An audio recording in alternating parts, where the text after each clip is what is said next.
Stop scrolling and lock your eyes on this screen right now, because what you are about to see isn't just a crime, it is a systemic failure captured in high-definition black and white on December 8, 2023 at exactly 11:52 p.m. on the corner of Elmwood Drive and Route 14 in Glendale, Nebraska, where a woman named Amber Sinclair is walking alone on the sidewalk, and she is 23 years old, a waitress at Donovan's Grill who just finished a grueling double shift. And what she doesn't know is that the patrol car approaching her from behind hasn't just been on patrol, it has been circling this specific block for 47 minutes, waiting for her to step into the frame.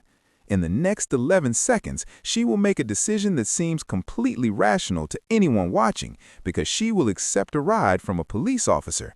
But the question you need to ask yourself is not what happened next. The question is why this same officer responded to her 911 call 3 weeks earlier.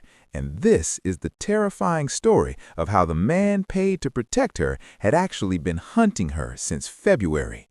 Most people who watch this footage think they are seeing a case of wrong place, wrong time, a young woman walking alone after midnight and a predator who spotted an opportunity. But that is exactly what investigators believed for 6 weeks until they realized they were completely wrong. Because 3 weeks before this video was taken, Amber called 911 at 10:47 p.m. because someone had been following her home from work 3 nights in a row in a dark pickup truck with no visible plates, always stopping exactly 2 blocks from her apartment.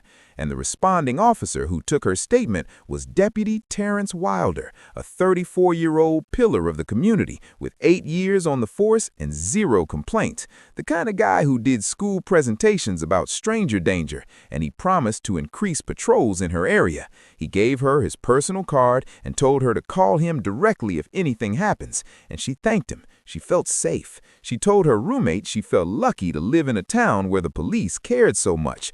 But for the next 21 days, Amber did not see that pickup truck again. And here is what she did not know.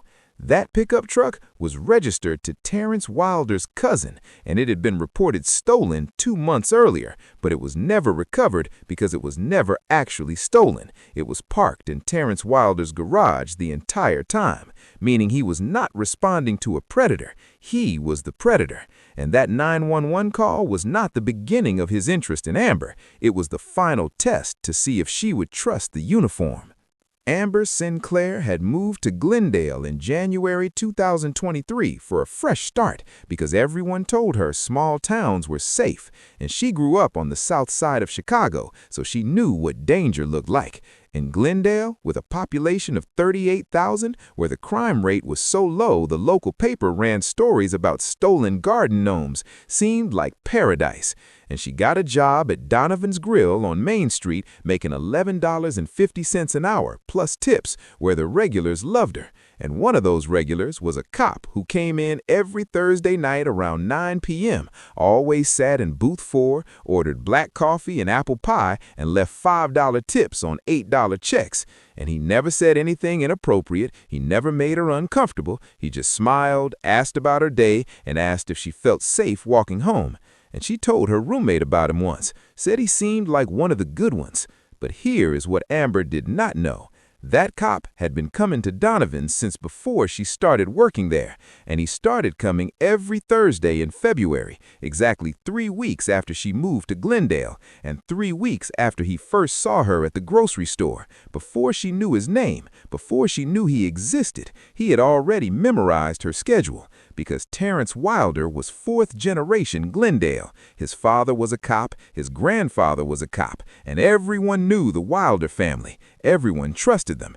He was the golden child who played varsity football, went to church every Sunday, and married his high school sweetheart at 24, but divorced by 29, with no kids and no scandal. Although his ex-wife, Laura, moved to Minnesota 6 months after the divorce and never came back.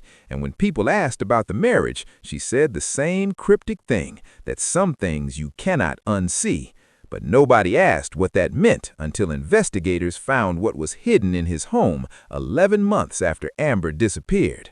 They found a room in his basement that was padlocked and soundproofed, and inside was a laptop with a hidden encrypted folder containing 847 photographs of 23 different women, all blonde, all between 21 and 28, all living alone and all working night shifts. And 94 of those photographs were of Amber Sinclair. The first one dated February 3, 2023, her third week in town, showing her buying apples at the grocery store, meaning she had no idea someone was standing in the parking lot with a telephoto lens 10 months before she called 911. Inside that basement, there was also a filing cabinet with 4 drawers and 23 folders, one for each woman, color-coded and alphabetized, and organized like a business or a hobby he had perfected over years. And Amber's folder was the thickest, at 73 pages, handwritten and meticulous, with no spelling errors and every entry dated and every observation timed to the minute, including page 1 with her social security number, page 12 with the description of her car, page 28 with her schedule, and page 34 was a hand-drawn map of her walking route from Donovan's to her apartment, with every street and alley marked.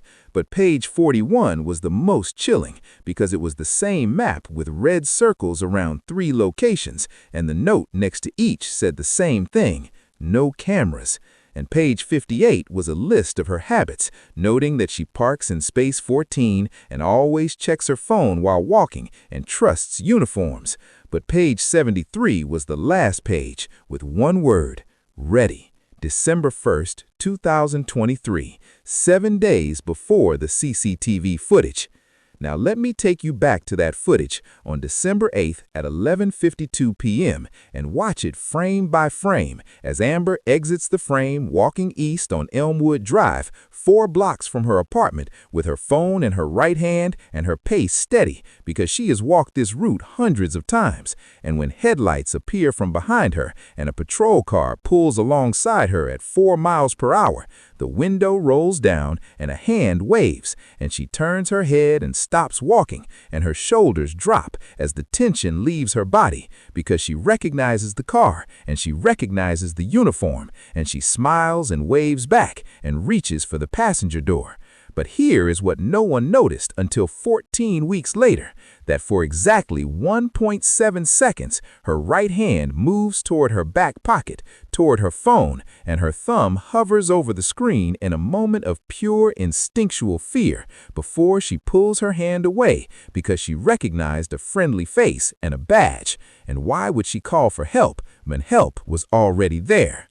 Amber did not show up for her morning shift on December 9th, and her manager called twice with no answer, and her roommate Tina came home at 3 p.m. to find Amber's bed untouched and her car still in space 14. So Tina called 911 at 3:24 p.m., and the responding officer arrived at 3:41 p.m., and it was Deputy Terrence Wilder, who took the report and asked all the right questions and told Tina not to worry, saying most missing persons resolve within 48 hours, and she probably stayed with a friend.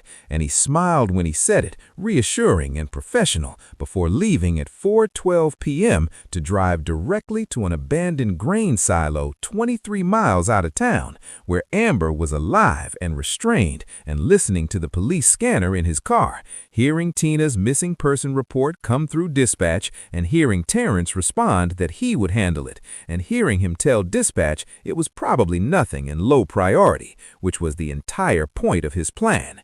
For 16 hours inside that concrete silo, with no windows and one door locked from the outside, he sat across from her and did not touch her, but talked for 4 hours and 47 minutes, telling her everything about when he first saw her and how long he had been watching, and reciting her schedule and her habits and her fears and her family's address in Chicago and her younger sister's name and workplace, telling her he could reach any of them whenever he wanted and that she was not the first.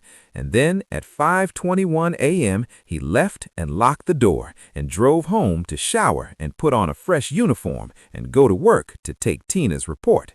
At 2:47 a.m. on December 10th, exactly 39 hours after he took her, Terrence returned to the silo, unlocked the zip ties and the rope, removed the tape, handed her a bottle of water and a burner phone with one number saved, which was 911, and he said 3 words, "You are free," before walking out and driving away, leaving Amber to wait 11 minutes, convinced it was a trap, before calling 911 at 2:58 a.m., giving her location and his name, and saying he was a police officer. When 3 patrol cars arrived at 3:24 a.m. and Terrence was arrested at 4:17 a.m. at his residence while in bed, he simply smiled as they put the cuffs on him, and the arresting officer testified that he said only one thing: ask her if she feels safe now. Because investigators realized this was never about assault or murder. It was about control and proving he could reach her anytime and making her live with that knowledge forever, because letting her go was the final move in his game. The trial lasted 3 weeks, and Terrence was charged with kidnapping and false imprisonment and stalking and misuse of law enforcement